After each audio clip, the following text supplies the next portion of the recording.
Welcome back to Lessons from the Front. And today I'm back in Katong to play a game of bolts action at my favorite store, Expedimix in Ju Chiat Street. I'll be running my Canadians against Tom's German force. Tom prefers to use smaller but elite and powerful platoons, and he did so again today. In the photograph you can see a Panzer IV, but it's actually proxying as a Panzer III today. He also had a Hanomag 251, a motorcycle squad of 5 men, a 10-man veteran squad, and also a lieutenant. The entire force was veteran. A very powerful, punchy sort of army. So knowing this, I actually chose to go for quantity over quality, and so I brought along Canadians. And as you can see in the photograph, quite a few units, a second lieutenant, a medics team, a PIAT team, a light mortar team, a sniper team, a forward artillery observer, a recce Stuart, which didn't have a main gun, but it had 2 MMGs, a universal carrier to carry my Gurkhas, 5 of them, and they are veteran, and then 3 rifle squads, basically all the same with 2 SMGs and riflemen. So pretty much a regular force, a large force, with which I was hoping to overwhelm Tom's elite small army.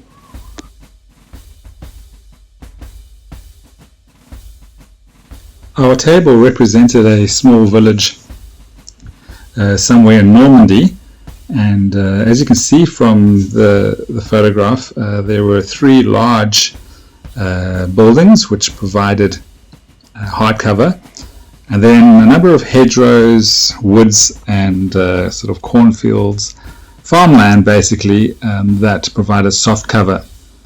Although we were playing meeting engagement, we had an objective in the center of the table, represented by a large pile of logs, and we both have to move onto the table with the idea of capturing the objective and also eliminating each other.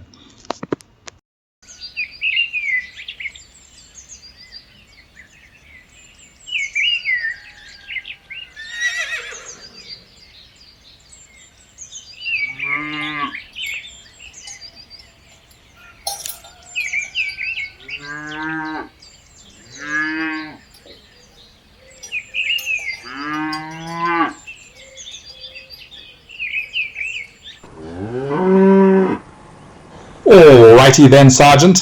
Any sign of Jerry? Asked Lieutenant Berger. Not yet, sir.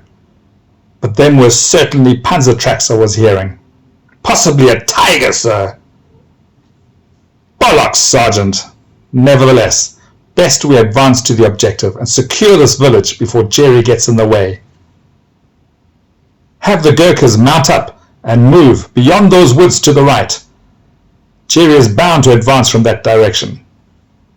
Send Section 3 with the Nepalese in close support.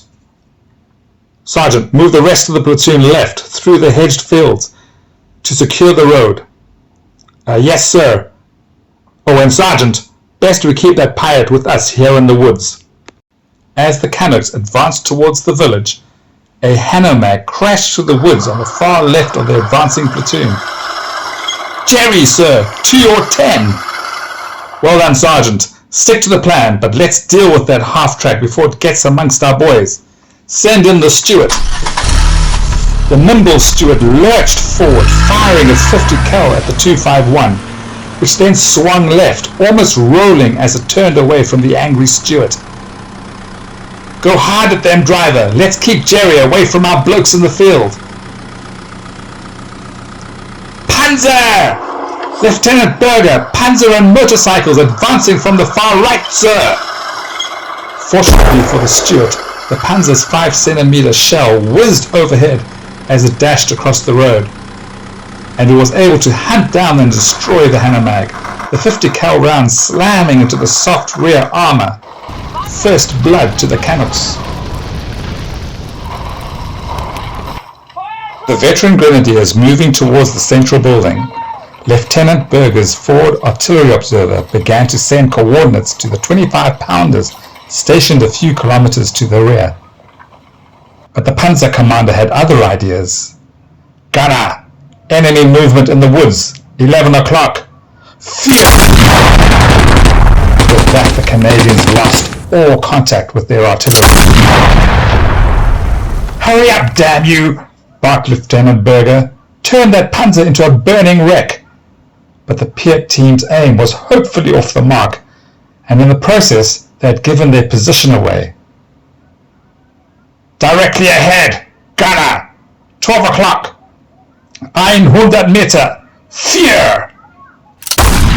That was long range. Small 19. Cover. So it's 3, 4, 5. 565, yeah. 3 hits. No, 2 hits. Sorry, 2 hits. 3 hits. 3 hits. Oh, Yeah, 3 hits. Yeah, 3 hits. Yeah, so you can try and kill one. Okay. 5, 6 in Q. 4, 5, 6. 4, 5, 6.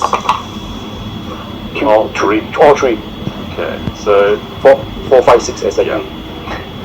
And in a blink of an eye, Lieutenant Berger's only AT capability was eliminated. Oberleutnant Tam and his grenadiers then pushed into the central building, closely supported by the Panzer III. With no way of destroying the German tank, and with Tam and his veteran grenadiers firmly entrenched in the building, the objective was looking secure for the Germans. "Alrighty then, Sergeant," whispered Lieutenant Berger. "We're in somewhat of a pickle, and need to approach with caution." In the meanwhile, the Gurkhas had made good ground to the east of the village, and caught the German motorcycle teams in a crossfire as they rumbled down the main road. Supported by the Bren gun mounted on the carrier, and with both the Gurkhas and men of Section 3 pouring lead into the motorcycle teams, the Canadians were finally making ground and advanced down the main road towards the objective. Although Oberstleutnant Tam's men had positioned themselves well in the central building, their arcs of fire were largely blocked, with Lieutenant Berger's sections able to use the hedgerows to advance cautiously towards the objective. With daylight fading fast, Lieutenant Berger signaled on his whistle, and his men raised themselves up and rushed towards the objective, and with 5 squads closing in, firing into the German positions, they were able to snatch victory from the jaws of defeat.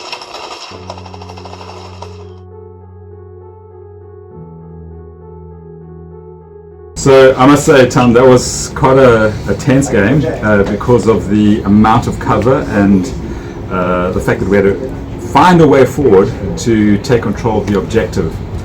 Did you learn anything from this game? Definitely. I realized I need to check my terrain, especially the blind spot, because I didn't check the blind spot.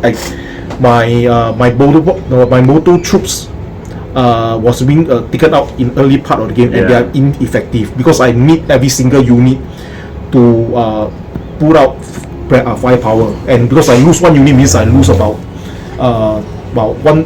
20% of my firepower. It's very painful. Yeah, so Tom came riding down the road on his motorcycles, with his motorcycle squad, and what he didn't realize was that there was this huge archway in the building, and as he came past, I was able to hammer him with small arms fire. Yeah. For me, I chose not to come with something that could take out tanks. I chose quantity over quality. So I came with 12 order dice, and what I didn't do, and I think with hindsight I should have done this earlier, is I should have swarmed you, because coming in piecemeal, I allowed him to pick me off and try and shoot me off in pieces. I think if I'd given you more targets, it might have been a little more difficult for you to defend. But at the end of the day, it worked out okay. Did you have a good game? Definitely. Yeah. If I can win, that's even better. Thanks.